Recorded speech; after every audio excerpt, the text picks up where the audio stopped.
ताक, दही आणि लस्सी सोबत हा उन्हाळा बनवा अधिक टेस्टी, अधिक कूल।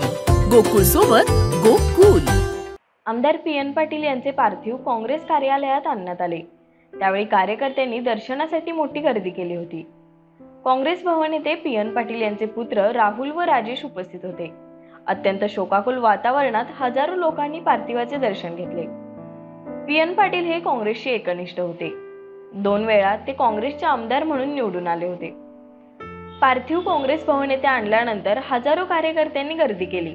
पार्थिवाचे दर्शन घेताना कार्यकर्त्यांना दुःखावरता आले नाही। छत्रपती शाहू महाराज, आमदार ऋतुराज पाटील, संभाजीराजे छत्रपती, मालोजीराजे छत्रपती, शंकरराव पाटील, चेतन नरके यांसह अनेक काँग्रेस कार्यकर्ते उपस्थित होते। यावेळी कार्यकर्त्यांनी पी.एन. पाटील अमर रहे अशा घोषणा दिल्या।